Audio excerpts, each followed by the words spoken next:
Imagine this scenario. You're involved with a truly captivating woman. She possesses intelligence, a great sense of humor, and commands attention wherever she goes. You're treating her with the reverence she deserves, showering her with gifts, orchestrating elaborate outings, and sending her daily morning greetings. You're embodying the ideal gentleman your upbringing instilled in you. However, beneath the surface, a different reality is unfolding. She's gradually disengaging from you, and you're completely unaware of the reasons why. What I'm about to share will fundamentally challenge your understanding of women and romantic connections. The often uncomfortable truth that a vast majority of men, specifically 97%, shy away from acknowledging is this. For a woman to feel genuine love, profound desire, and unwavering loyalty towards you, she must never feel entirely secure in your affection. She needs to perpetually feel as though she's striving to earn your attention and regard. Before you dismiss this as the ramblings of a manipulative seducer, let me be unequivocally clear. This is not about advocating for cruelty or mistreatment. It's about deciphering the intricate psychological dynamics that fuel attraction in women at its most fundamental level. Stick with me for the next 15 minutes, and I will unveil the precise psychological underpinnings that explain why women lose interest in men who treat them exceptionally well. And more crucially, how you can leverage this insight to cultivate the profound, enduring attraction that most men can only fantasize about. This discourse promises to be one of the most pivotal insights you'll ever encounter regarding female psychology. Therefore, give it your full attention. Let's commence with the inaugural guiding principle. Women are inherently predisposed by biological design to seek partners who possess a higher survival value than themselves. This inclination isn't a conscious decision. It's deeply ingrained in their genetic makeup, shaped over eons of evolutionary history. In our ancestral past, women who selected mates with superior resources, physical prowess, and elevated social standing were more likely to ensure their own survival and that of their offspring. Conversely, women who gravitated towards the accommodating man, who offered constant pleasantries, likely saw their lineage dwindle, as such a partner might have been ill-equipped to provide protection against external threats or sustenance during harsh conditions.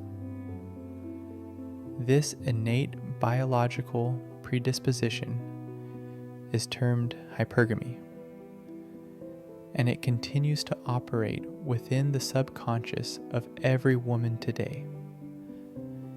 Despite the advancements of modern society, with its safety nets and readily available resources, her primal brain still functions on ancient programming. When a woman perceives a man's value to be equal to or less than her own, her innate attraction mechanisms essentially shut down. For hundreds of thousands of years, women had to exercise extreme selectivity in their mating choices. as pregnancy rendered them vulnerable for extended periods, and raising children demanded substantial resources. A poor choice could have dire consequences, jeopardizing not only her life, but also that of her progeny. This evolutionary pressure fostered an intense drive for women to be drawn exclusively to men who exhibited superior genetic qualities and resourcefulness. These ancient behavioral directives remain active in the background of every interaction you have with women. When you exhibit neediness, desperation, or excessive agreeableness, you inadvertently signal weakness and diminished survival prospects, reminiscent of what our ancestors would have perceived. Her subconscious registers these cues and responds by diminishing attraction. This leads us to the concept of sexual market value, or SMV. Consider the realm of dating as a marketplace where each individual possesses a certain value determined by their attractiveness, resources, personality, and social standing. The stark reality is that women are genuinely drawn only to men whose perceived SMV surpasses their own. This is where most men err significantly. They mistakenly believe SMV is solely dictated by one's profession, vehicle, physique, or height. While these factors play a role, they are not the primary architects of attraction. A woman's assessment of your SMV is far more influenced by your demeanor, your interpersonal interactions, and, most importantly, the extent to which you seem to require her validation. Allow me to illustrate with a concrete example. I once encountered a man who was a successful attorney, drove a luxury sedan, and maintained an impressive physique.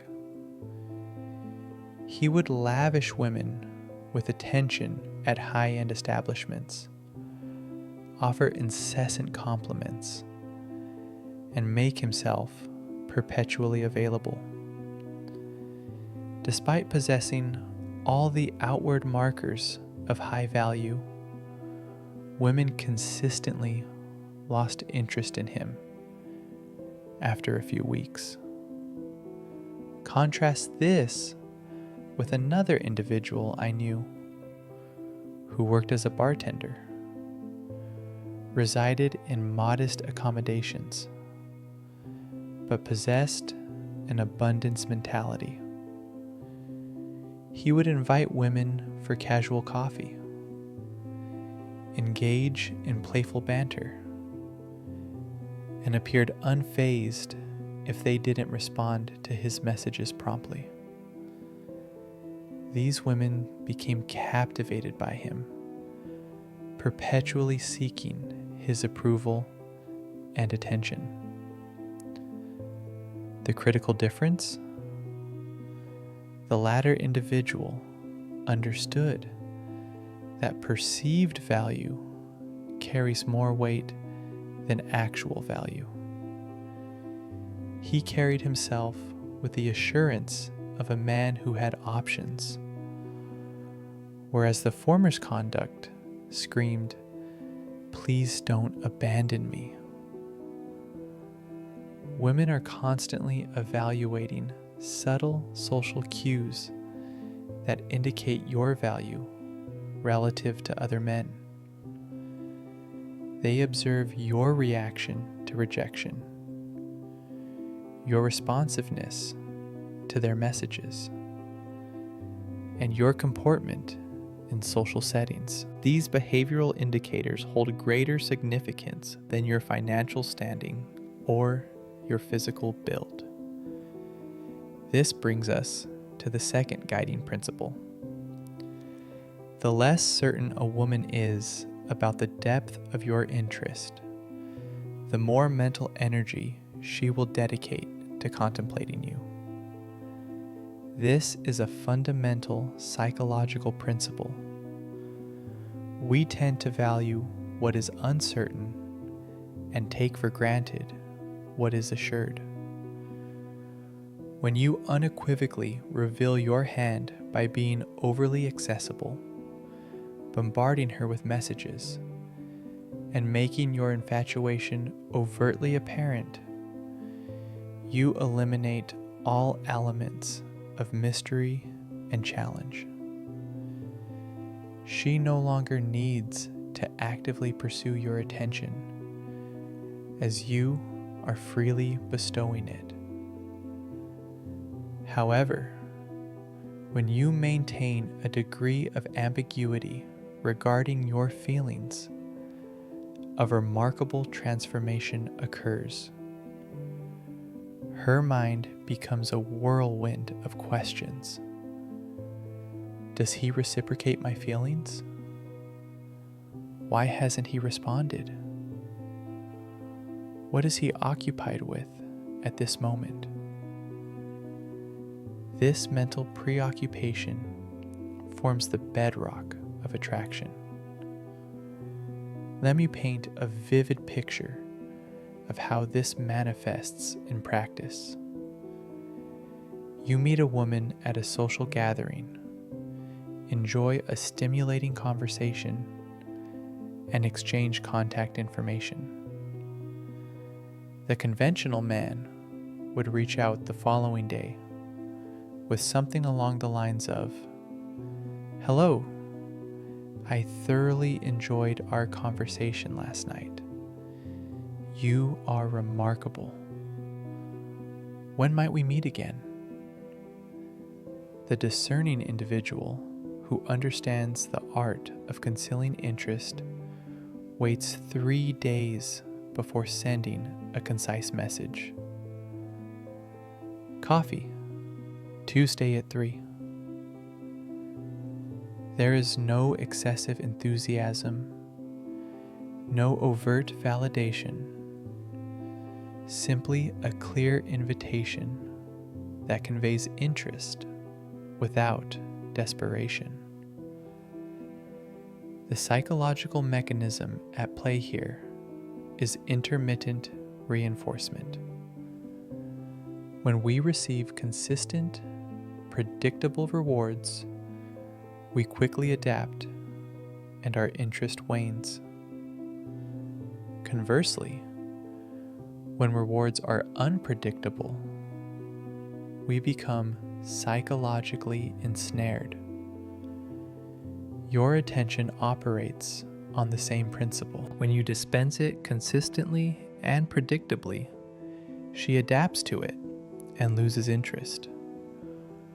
When you offer it intermittently and unpredictably, she becomes psychologically captivated, craving more.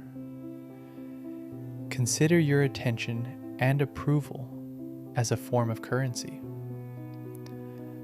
Like any currency, its value is determined by its scarcity. When you bestow your validation too readily, it becomes devalued. When you establish it as something to be earned, it attains preciousness. The majority of men commit the critical error of front-loading all their validation. They constantly offer compliments, readily agree with everything she says, and declare her to be the most extraordinary woman they have ever encountered. What they fail to grasp is that they have depleted their entire emotional capital within the first week. Women possess a remarkable ability to discern your level of investment through your actions. She doesn't require you to vocalize, "I love you." She can infer it from the immediacy of your responses to her messages, the way you brighten when she enters a room, and how readily you alter your schedule to accommodate her desires. It is imperative to understand this. Women desire to feel special, but they wish to earn that feeling. When you offer it gratuitously, it loses all significance. When she must strive for your approval, it suddenly acquires substantial worth. I am acquainted with a gentleman who was involved with a model, an individual of breathtaking beauty, accustomed to men's effusive devotion. Instead of mirroring the sentiments of other admirers, he would occasionally acknowledge her intellectual contributions when she offered a salient point, or commend her wit when she elicited laughter from him. The key was that his validation was contingent upon her actions, not merely her existence.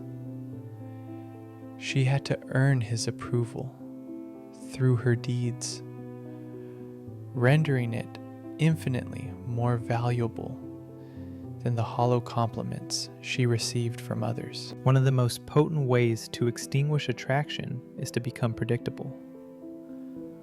When she can anticipate your every reaction, predict your schedule down to the minute, and you become a known entity, her interest will inevitably wane. This explains why so many relationships, initially brimming with passion and excitement, gradually devolve into monotony and routine. The man, in his earnest effort to be an exemplary partner, becomes utterly predictable. He calls at the same hour daily, takes her to familiar locales, and responds in a consistently uniform manner. Predictability signals to her subconscious that she has comprehensively deciphered you, thereby eliminating the need for further mental investment in understanding you. And when she ceases to invest mental energy in you, her attraction begins to diminish. This is the reason behind the enduring allure of the bad boy archetype. It's not that women are drawn to individuals who mistreat them. Rather, they are attracted to those who are unpredictable, who keep them guessing, and who deviate from the expected script of typical male behavior. Prepare for a revelation. Women are perpetually assessing your level of interest, not your capabilities. Most men mistakenly believe women are testing their manhood or their capacity to handle their demeanor. This is entirely inaccurate. She is evaluating the extent of your attraction to her. Every instance she displays coolness, mentions another man, or appears unimpressed by something you've done, she is observing your reaction to ascertain if you will actively pursue her validation.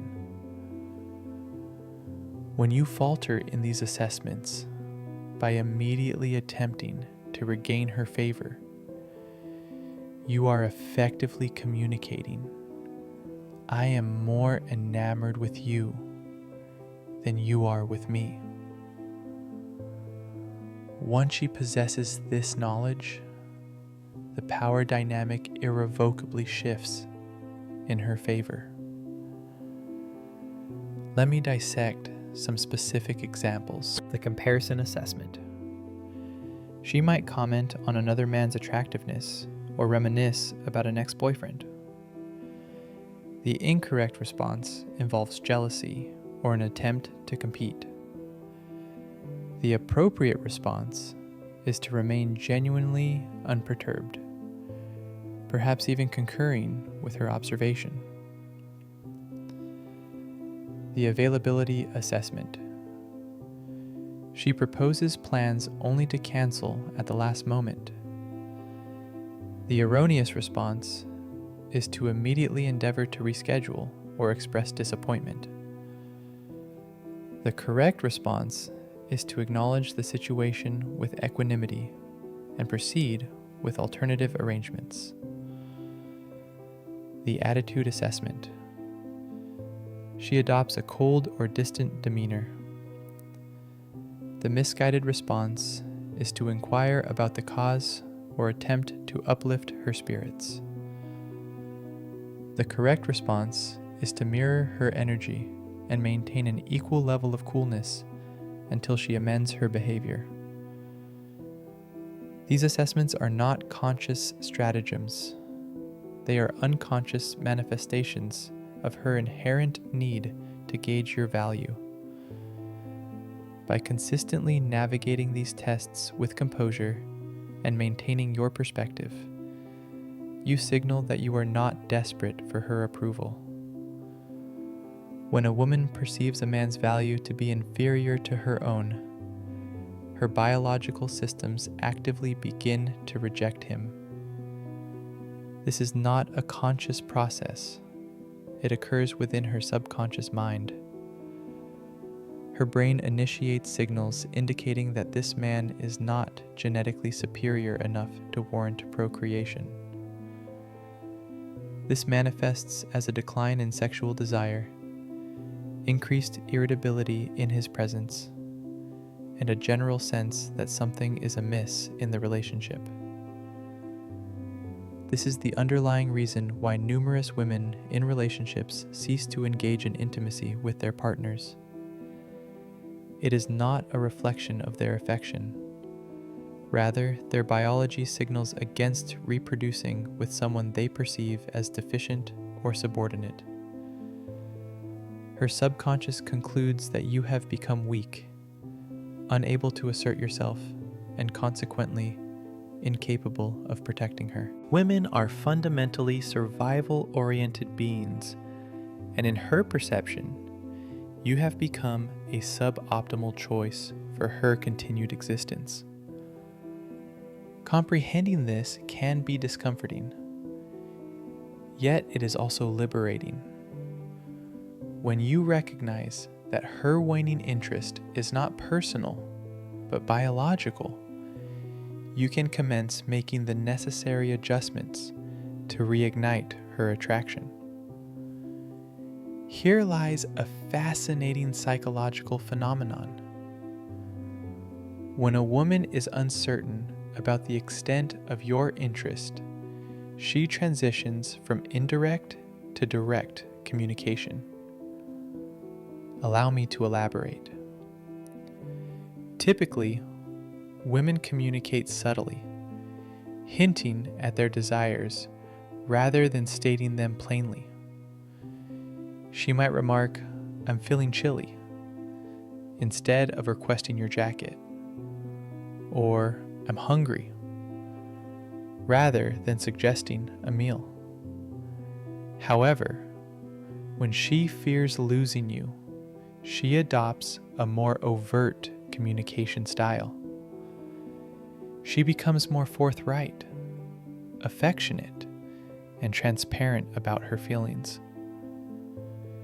She will send messages such as, "I miss you dearly," or "I eagerly anticipate seeing you this evening."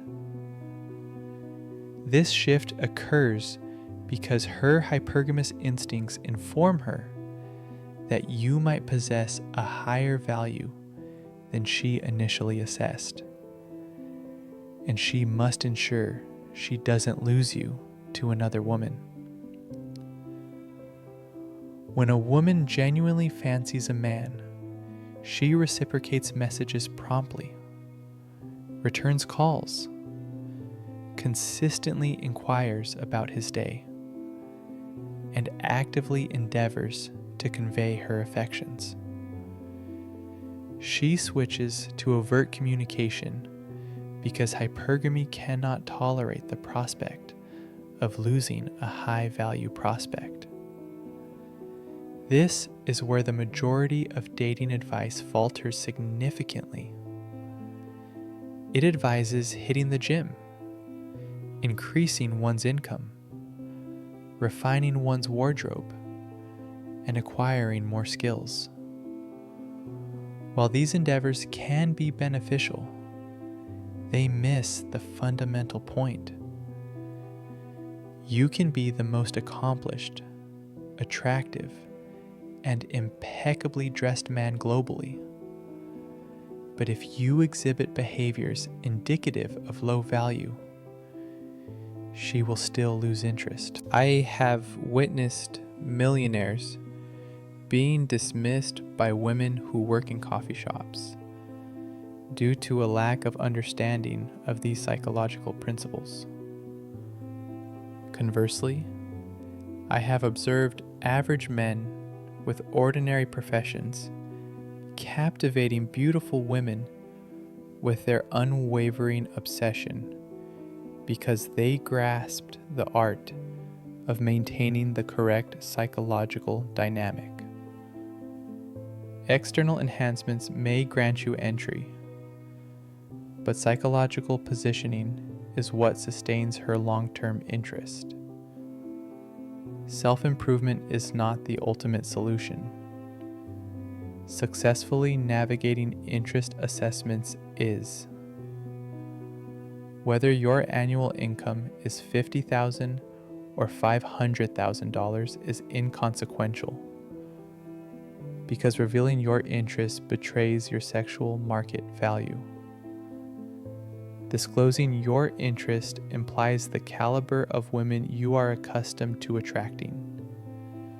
This is perhaps the most counterintuitive aspect of female psychology.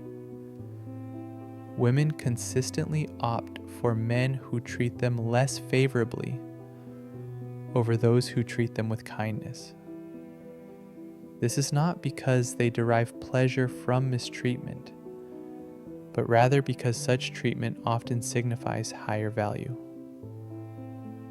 When a man demonstrates a willingness to risk losing a woman by not perpetually prioritizing her every whim, it suggests he possesses other options. When he does not incessantly seek her approval, it implies that her validation is not a prerequisite for his self-worth. Both of these are indicators of elevated value. The nice guy, conversely, communicates through his actions that he is simply grateful for her presence. He is so accommodating, so eager to please, and so apprehensive of losing her that he conveys low value in every interaction. This explains why women often remain with men who mistreat them. They have something aspirational. Conversely, This is why women depart from men who treat them well. If you consistently treat a woman with kindness, rest assured she will eventually leave you. All women will eventually depart from men who treat them well. The more dates you propose, the more vacations you suggest, the more calls and texts you initiate, the more she concludes, he genuinely likes me. How pleasant. You know what? I find him rather unappealing. Women do not fall for men. They fall for the way men make them feel about themselves. When you make her feel like she is the ultimate prize, that she is doing you a favor by being with you, she feels empowered, but not attracted. However, when you create the impression that she must earn your affection, that she is fortunate to receive your attention, she experiences challenge and excitement. This emotional state is the catalyst for the profound, obsessive attraction that culminates in genuine love. Women are driven by their emotions.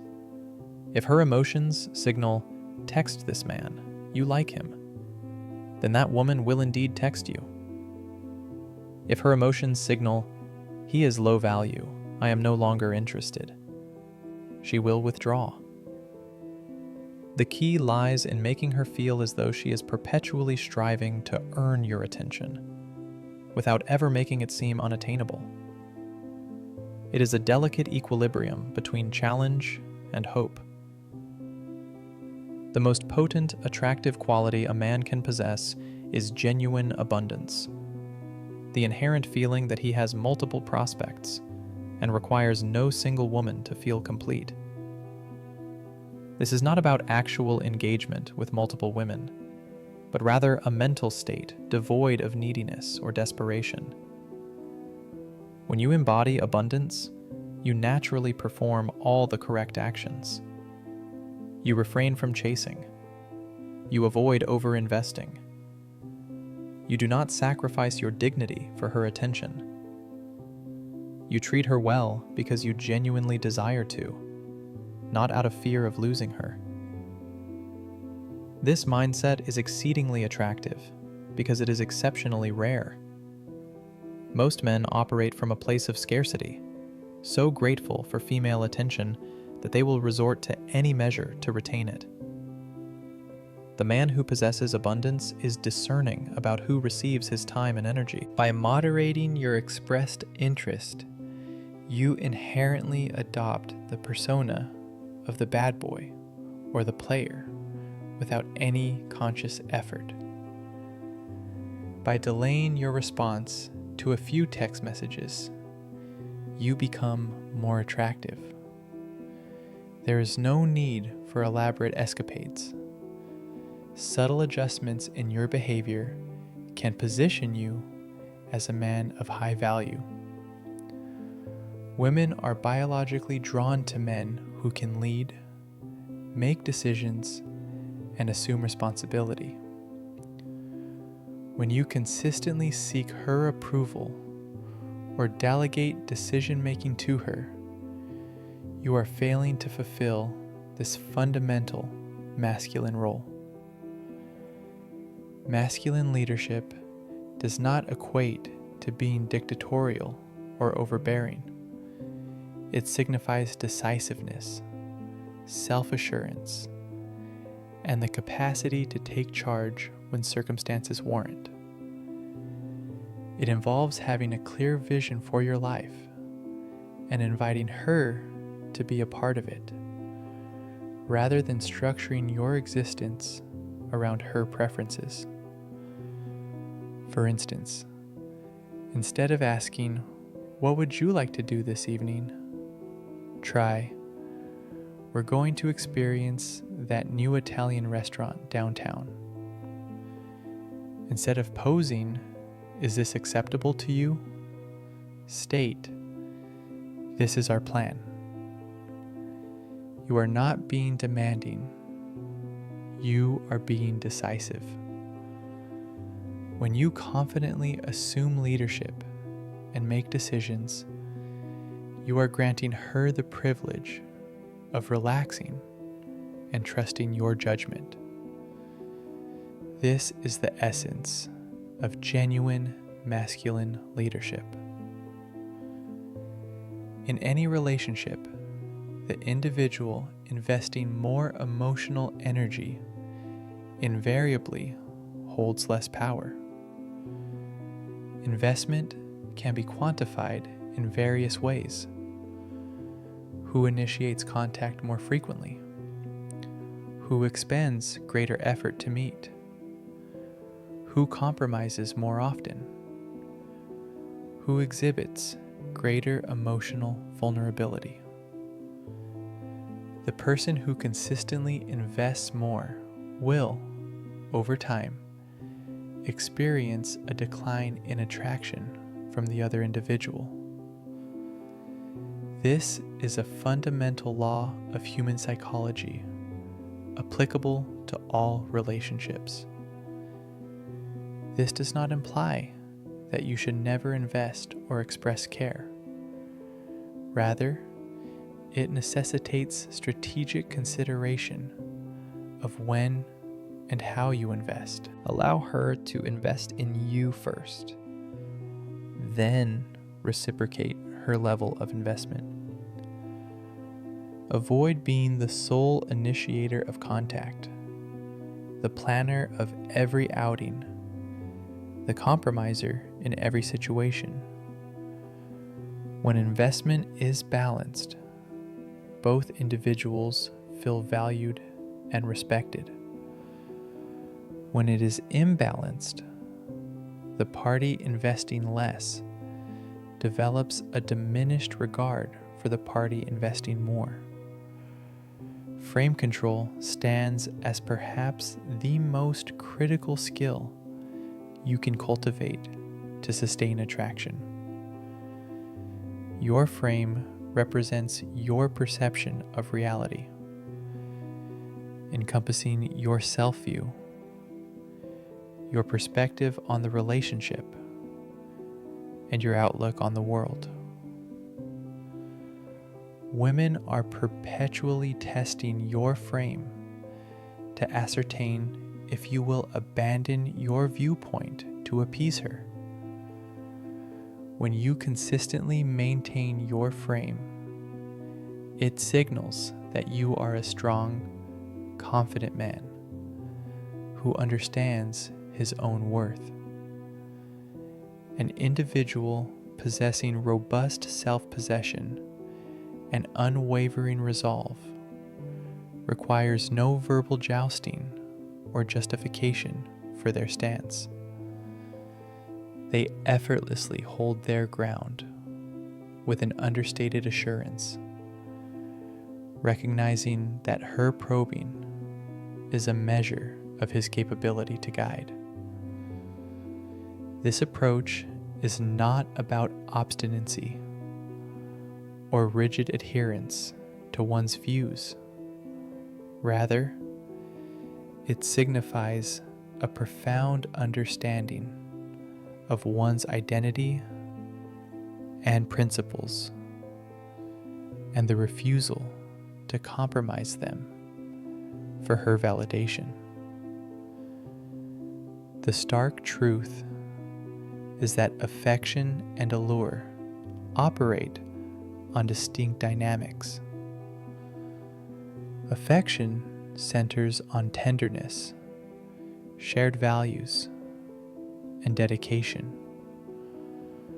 Allure thrives on spirited engagement, a touch of mystery, and the sensation of aspiring to something greater. Many men exclusively pursue affection, offering kindness, steadfastness, and unwavering commitment. However, in the absence of allure, affection holds no sway. She may feel fondness for you, but she will not yearn for you. She might remain by your side out of duty, but her heart will not ignite with passion. The men who cultivate enduring, fervent connections are those who grasp the art of nurturing both affection and allure simultaneously. They offer warmth and encouragement, yet also present an engaging unpredictability. They are devoted, but not possessive or insecure. It is crucial to remember that this is not about adopting a callous or deceitful demeanor. It is about comprehending the intrinsic psychological drivers of feminine attraction and leveraging them harmoniously rather than in opposition. The decision rests with you. You can persist in following the conventional script of amiable compliance and question why women's interest wanes. Alternatively, you can confront these disquieting realities and begin to foster the deeply committed, passionate partnerships you rightfully merit. Cease striving to win her affection, and instead, embody the caliber of man she considers fortunate to have captivated. This fundamental shift will not only revolutionize your romantic encounters, but profoundly reshape your overall interactions with women. This is the essence of feminine attraction's underlying principles. Employ this knowledge judiciously and witness the transformative ripple effect throughout your life.